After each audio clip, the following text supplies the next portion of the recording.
CCK versus 616. The full story. The full story. Back to 2018, when comment, both groups were subscribe. close, with deep ties going back years. We on the road. So where we at? 20K. One like the video, subscribe.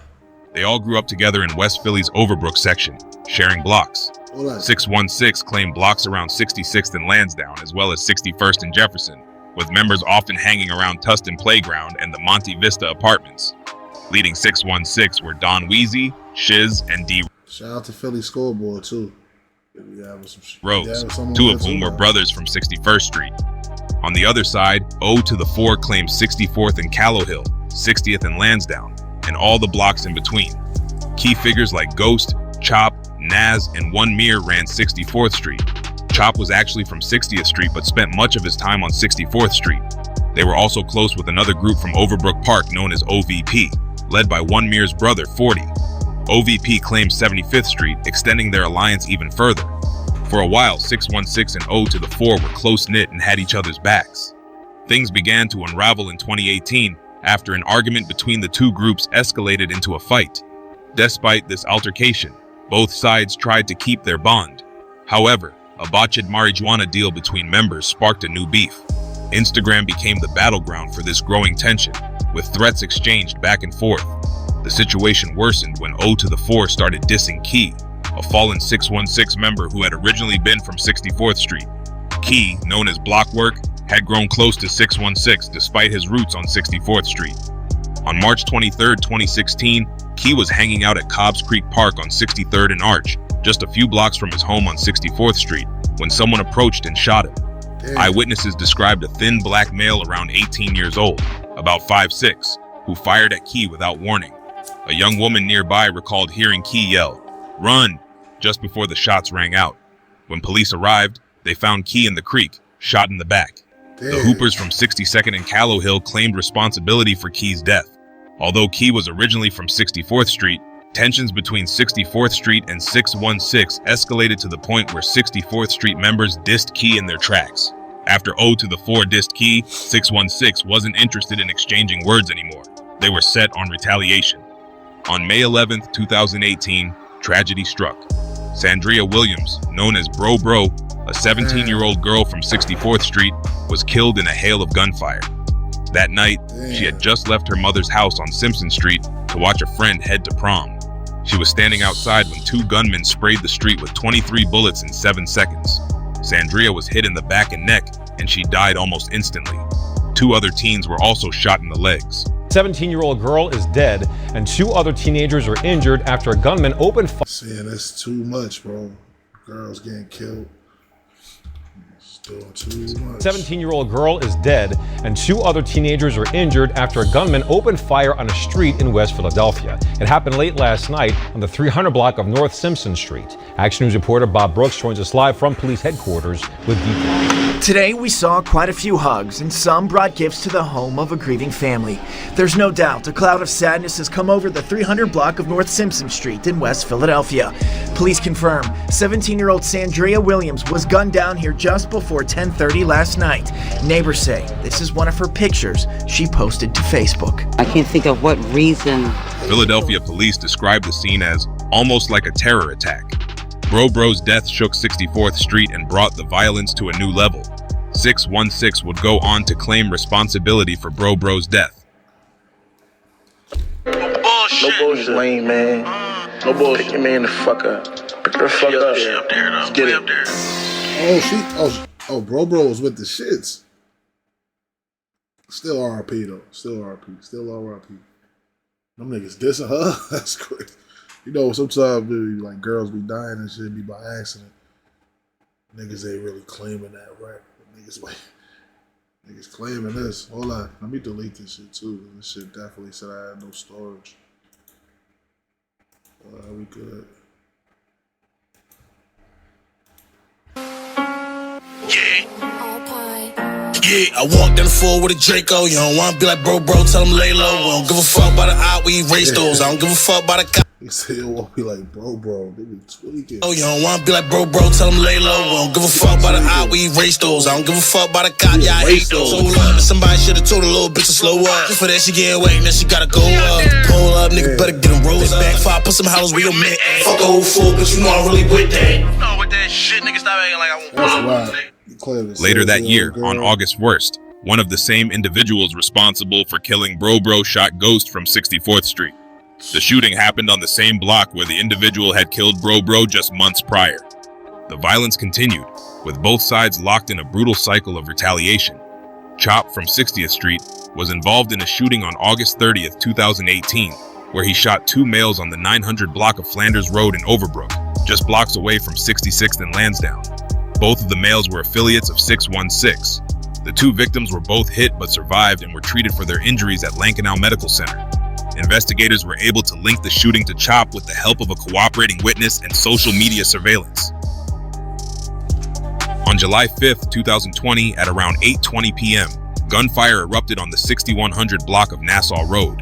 Angelo Walker, known as Lil Low, a 15-year-old member of 616, was shot in the head while sitting on his apartment steps after taking a break from riding his bike in his neighborhood. Philadelphia police rushed him to Lankenau Medical Center, but despite their efforts, Angelo passed away due to his injuries later that night.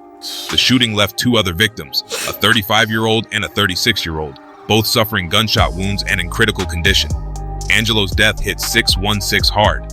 0 to the 4, specifically 64th and Callowhill, claimed responsibility for Angelo's murder, stating it was retaliation for the murder of Sandria Williams. This is what 15-year-old boys should be up to on a summer weekend. According to his football coach at Frankfort High School, this is Angelo Walker. Sunday morning, the name of a bright and upcoming football player. But by Sunday night, one of 31 gunshot victims in one weekend in the city of Philadelphia. He always on a bike. He always say hi. He's very respectful. He is a good kid. He's a kid, period. Yeah, he's a kid, period. No kid deserves to die. Devastated, fed-up neighbors who asked that we keep them anonymous recounted the flurry of gunfire on Nassau Road, just a short walk from this playground before 8:30 Sunday night. Police say 2 men in their 30s were also wounded. The violence didn't stop there. 2 hours later, at around 10 p.m., 616 members struck back, shooting a 17-year-old on 64th and Carlton Street, believed to be a member of 0 to the 4 from 64th and Callowhill. Then, not even an hour after that, 616 struck again. This time, killing popular Philly rapper and close friend of many 0 to the 4 members, D4M Schiano. Amr Johnson Day, better known to the world as D4M Schiano, was a rising star in Philadelphia's rap scene, captivating audiences with his music and infectious energy. At just 18, Schiano was living his dream, touching the lives of thousands across the city and beyond with his art. But on the night of July 5th, 2020, his life was tragically cut short in a shooting that has left his community devastated. At approximately 10:55 p.m., Schiano was gunned down on the 1400 block of North 61st Street. He was struck multiple times in the thighs, back, and wrist. Rushed to Penn Presbyterian Hospital, he later passed away from his injuries. 616 members, Don Weezy and Lil Haji, were later arrested for Schiano's murder, and their trial recently started. Weezy. I heard my name ringing bells in the streets. Ask a nigga where you wanna link, pussy, we can meet. Don't do the cars, cause we hug them on our feet. Say my name and some beef and daddy get your ass in seats. When the shells start ringing, I'll start dipping. Niggas really gotta get that walk down business. He was beefing with a shark, now he swimming with the fishes. And I gotta hold the chopper like I'm trying to clean the dishes. Bro, like nigga, when the start ringing, I'll start dipping. Niggas really gotta get that walk down business. He was beefing with a shark, now he swimming with the fishes. And I gotta hold the chopper like I'm trying to clean the dishes. Bro, like they go out, we was up in traffic. Told her pull up and I ain't even had no ratchet. But I jumped out the car and I asked what's cracking. Niggas started running, but the eye ran it fast. He could've got away, but it's on me trick. Then the first thing he said was don't shoot me in my shit. 2021 saw even more violence. On March 11th, Tamir Brown, also known as Lil Mir, a 0 to the 4 member, who was originally from OVP, was killed in a quadruple shooting. 616 member Amin Hurst was later arrested for Lil Mir's murder, along with 3 other killings. Amin Hurst was arrested and charged with multiple murders that occurred between late 2020 and early 2021. These incidents include the murder of Daewoo Scruggs, an aspiring comedian who went by the name Woo Biddy. Wu was live streaming on Instagram when he was shot multiple times. Surveillance video of the person who they say is responsible for a deadly shooting in Overbrook on Christmas Eve. Take a look. Police say this man shot and killed 20-year-old Daewoo Scruggs around 11:30 a.m. on the 1800 block of Wynwood Road that day. A $20,000 reward is being offered for information that leads to an arrest and conviction. Police were called to the 1800 block of Wynwood Road in the Overbrook section of Philadelphia at around 11:30 p.m. for reports of gunfire. Police say 20-year-old Daewoo Nishan Scruggs was found with several gunshot wounds. He was taken to Lankenau Hospital where he died. Wu Biddy had previously been a friend of Amin Hurst.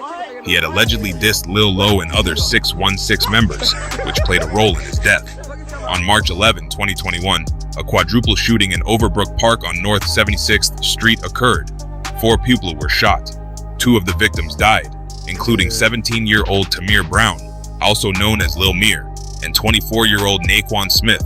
Both victims were shot multiple times. 2 other victims, both 19, survived but were critically injured. On March 18, 2021, Rodney Hargrove was released at 1:10 a.m. after posting bail. Prison personnel transported him across the street to the SEPTA bus stop, which is the official drop-off point where he awaited his family. Approximately 47 minutes later, officials say a car began to chase Hargrove at the drop-off point, and he ran back onto prison grounds. Rodney was shot and killed just outside the current Fromhold Correctional Facility shortly after being released on bail. Authorities believe Hurst was involved in this case, which they considered a case of mistaken identity. Hargrove was shot multiple times as he tried to flee back to the prison grounds for safety. Hargrove ran past the entrance gate where a guard is usually posted, and the vehicle followed. Officials said the arm to the gate was in a raised position, which allowed the vehicle to enter.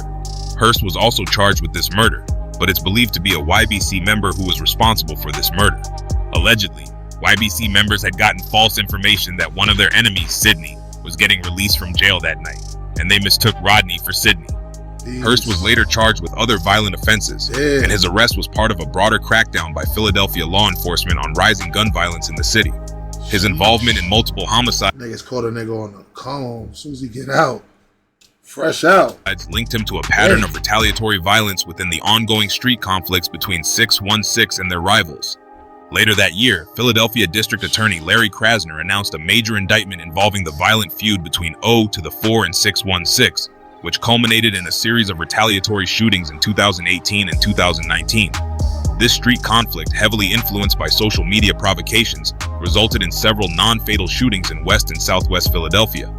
The indictment charged Xavier Vini, Sabir Scott, Devin Bryant, and Deshaun Packer, with Packer and Bryant being blood brothers from 61st and Jefferson. The violence stemmed from neighborhood group tensions, but social media heightened and escalated the conflict into gunfire and chaos. Philadelphia District Attorney Larry Krasner and his office announced 4 arrests in connection with escalating violence in Southwest and West Philadelphia. Officials say 4 suspects, now in custody, are responsible for a number of retaliatory shootings from 2018 to 2019. Investigators believe the shootings, some of which impacted innocent civilians, were caused by suspects seeking revenge over past grievances. As the DA said, these are not the conflicts that you may be used to hearing about over turf, over drugs. These are fueled by disagreements, which are exacerbated by social media posts. According to investigators, the 4 suspects were responsible for shooting 9 people in 7 separate incidents. Xavier Vini, or Ghost, 22 years old, was primarily charged in the July 30th, 2019 shooting of a 54-year-old man on the 3900 block of Fairmount Avenue in Mantua. This shooting was part of a retaliatory effort, with Vini and Scott attempting to target members of the rival YBC group. However, the 54-year-old victim was misidentified and mistakenly shot.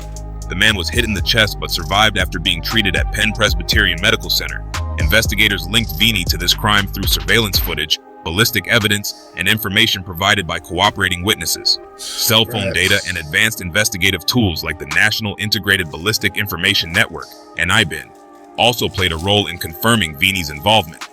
Vini was convicted of aggravated assault and firearms violations for his role in the shooting. Though heavily involved in the feud, this was the only shooting for which Vini was charged, as his role in other incidents was not definitively linked by the evidence. Sabir Scott, or Chop, 24 years old, was a central figure in the 64th and Callow Hill group and was involved in several violent incidents. One of the most significant charges against him was his involvement in the July 30th, 2019 shooting of the 54-year-old victim on Fairmount Avenue alongside Vini. They had mistakenly identified the man as part of the YBC group, but he was an innocent bystander who was caught in the retaliatory gunfire. Scott was convicted of conspiracy and firearms charges for his role in this incident. Scott was also charged in another shooting that occurred on August 30th, 2018, where he opened fire on 2 members of the 616 group on the 900 block of Flanders Road in Overbrook.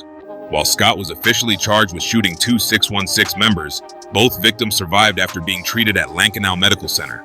Scott was convicted of 2 counts of aggravated assault and firearms violations for his involvement in this attack, as well as the shooting in 2019. Deshaun Packer, or Shiz, 20 years old, was the most notorious figure in the case and played a central role in many of the retaliatory shootings. His reckless behavior and constant use of social media to boast about his actions made him a prime target for law enforcement. Investigators were able to track Packer's involvement in numerous shootings through his digital footprint on platforms like Instagram. One of Packer's most significant offenses was his involvement in the November 25, 2018 shooting, where a stray bullet hit an 8-year-old boy inside his home on Ludlow Street. Packer and his group were targeting 2 teenage boys aged 15 and 16 who were standing outside the house. The boys, affiliated with a rival group, were the intended targets, but the bullet tragically struck the child instead. The incident was a stark example of the reckless and indiscriminate nature of the feud, with innocent lives caught in the crossfire. Another major shooting involving Packer occurred on Race Street in 2018. Packer was identified as one of the shooters involved in a retaliatory attack that left multiple victims injured. He flaunted his involvement online, posting photos of himself with firearms, including a weapon with a drum-style ammunition magazine. Witnesses at the scene described seeing the same type of weapon, and ballistic evidence later confirmed its use in the shooting. Packer's brazen attitude was reflected in his social media activity, where he would openly brag about his involvement in shootings. In one instance, he sent messages after an attack, laughing about being featured on the news for his role in 3 different shootings caught on camera. His willingness to boast about his actions provided investigators with key evidence, as they were able to track his involvement through digital communications, surveillance footage, and cell phone data. Packer's role in the feud extended far beyond these individual incidents, as he was seen as a central figure responsible for driving much of the violence between 61st and Jefferson and their rivals. His open defiance and lack of remorse ultimately led to his downfall, as investigators used his own digital trail to build a comprehensive case against him. Packer was convicted of attempted murder, illegal possession of firearms, and aggravated assault, and he is now serving a 10 to 20-year sentence for his role in the shootings. D. Rose, 22 years old, was at the center of numerous incidents, both retaliatory and escalatory, and his charges were the result of several violent acts that spanned multiple years. His involvement in a series of shootings and a murder made him one of the most notorious figures in the West Philadelphia gang feud. Bryant was first charged for a shooting on April 10, 2018, on the 300 block of N. Simpson Street, where he shot a 19-year-old male during an altercation. The dispute stemmed from tensions between rival groups, with the 19-year-old victim being associated with an opposing crew. Ballistic evidence and witness testimony linked Bryant to this shooting. Investigators used social media and cell phone data to connect Bryant to the incident, which escalated the feud between the rival street groups. Bryant was charged with attempted murder and firearms violations for his role in this shooting. In a separate incident on August 1, 2018, Devin Bryant shot Xavier Vini, or Ghost, on 300 N. Simpson Street. Vini, who was 22 years old at the time, survived the shooting. The tension between Bryant and Vini, despite both being central figures in the same feud, escalated during this period of violence. Investigators pieced together evidence from social media posts, surveillance footage, and witness accounts, which placed Bryant at the scene. Vini and Bryant's personal conflict was emblematic of the larger feud between O to the 4 and 616, and D. Rose was once again charged with 1 attempted murder and firearms violations. D. Rose was later found not guilty of these charges and let go. On Monday, August 21, 2023, a shooting in Philadelphia's Overbrook section left 2 people in critical condition. The incident occurred on the 1500 block of North 61st Street at around 10:30 p.m. Breaking overnight, a shooting in the city's Overbrook section left 2 people in critical condition. It happened on the 1500 block of North 61st Street at 10:30 p.m. Police say they found a 19-year-old woman and a man possibly in his 20s, both shot in the abdomen and torso. The 2 were taken to Lankenau Hospital. Witnesses saw the suspected gunman fleeing south on 61st Street. Philadelphia police officers responded to the scene and found 2 victims. Zaire Wright, or H.L. Osama, a male in his 20s, and a 19-year-old black female. Both individuals were suffering from multiple gunshot wounds to the abdomen and torso. Officers transported Zaire Wright to Lankenau Medical Center in their patrol vehicle. He was listed in critical condition but tragically died the following day on Tuesday, August 22nd, 2023. Despite efforts by medical personnel, the 19-year-old woman also remained in critical condition after being rushed to Lankenau Hospital. 616, specifically 61st, would go on to claim to be the ones behind this shooting. Later in 2024, D. Rose was arrested and charged with the May 11, 2018 murder of 17-year-old Sandria Williams, a shooting that ignited a wave of retaliatory violence in West Philadelphia. As previously mentioned, Bryant and his associate, Salik White, walked to the 300 block of North Simpson Street with the intent to target members of the rival crew O to the 4. In a hail of more than 20 gunshots, 3 teenagers were struck, including Williams, who was fatally shot in the neck and back. Despite Williams not being involved in the gang feud, her death crossed a line for the O to the 4 group, sparking a violent back and forth that would result in at least 66 shootings and 28 deaths over the next 2 years. Bryant was charged with murder, 2 counts of attempted murder, and related crimes. 66 shootings and 28 murders. Forth that would result in at least 66 shootings and 28 deaths over the next 2 years. Bryant was charged with murder, 2 counts of attempted murder, and related crimes in connection to Williams' death. The case against Bryant relied on surveillance footage and witness testimony, although getting cooperation from those involved in the feud proved to be a challenge. Some of the key witnesses initially cooperated with law enforcement but later recanted their statements, leading to complications in the case. Key to Bryant's involvement in the Sandria Williams murder case were witnesses who had allegedly initially identified him as the shooter. 2 of these witnesses were Xavier Ghost Vini and Fabian Big 4 Times Crieri, who had been kicked out of O to the 4 for previous snitching allegations. Crieri is also rumored to be the one who helped the Philadelphia DA indict the 2 groups. Vini, who had a personal history with Bryant, had originally given a detailed statement to homicide detectives shortly after the shooting. He identified both Bryant and White as the shooters and provided the backstory of the feud that led to the killing. However, during the preliminary hearing, Vini became uncooperative. He denied his previous statements and claimed that Bryant had been once you give a statement, you can't never take it back. His childhood friend, insisting that he would never testify against him. Vini even went as far as telling the assistant district attorney, Jeffrey Palmer, "You're not going to get me and my friends to turn on each other." Despite Vini's denial in court, investigators had obtained his original signed statement, which had been crucial in linking Bryant to the murder. Another witness, Fabian Crieri, also recanted his original testimony. Crieri, like Vini, had initially given a detailed account of the events leading up to Williams' murder, identifying Bryant and White as the shooters. But in court, Crieri claimed to remember nothing, denying his involvement in the investigation. However, prosecutors presented video footage showing Crieri's original statement to detectives, providing further evidence of Bryant's involvement. Despite the hostile witnesses, the evidence against Bryant... Look, niggas, we tried to, we went back on the statement. Nigga, that first statement you gave, nigga, hurt him. If you would have never said nothing from the beginning, nigga, he wouldn't be in there. Niggas is hoes, man. Niggas are scared. Gathered from surveillance footage, social media posts, text messages, and ballistic evidence was strong enough for a judge to allow the case to proceed to trial. Judge David H. Conroy acknowledged that while the case was tough, the Welsh Commonwealth had barely met the burden of proof, telling prosecutors they would need more to secure a conviction at trial. Williams' death triggered a wave of retaliation, with Bryant and White's shooting seen as the inciting incident in a feud that had been simmering between 61st and Jefferson and O to the 4. The feud, which reportedly began over a botched marijuana sale and social media insults, intensified after the murder of Sandria Williams. Over the following 2 years, there were at least 66 shootings connected to the feud, resulting in 28 deaths. Investigators believe many of these killings were a direct result of the violence sparked by Williams' murder. In addition to the charges related to the shootings on N. Simpson Street and the murder of Sandria Williams, Bryant was also implicated in a series of other shootings in West Philadelphia. However, in 2021, he was acquitted in connection to a string of West Philadelphia shootings that had been linked to both him and his brother, Deshaun Shiz Packer. Packer, who is currently serving a long sentence, had been involved in numerous violent acts alongside Bryant, but this particular set of charges did not stick. Bryant's violent history and the mounting charges against him illustrate the depth of the gang-related violence in West Philadelphia, with key witness testimony from individuals like Vini and Crieri, though recanted, along with surveillance footage and years of detective work. The case against Bryant paints him as a central figure in a wave of violence that claimed dozens of lives.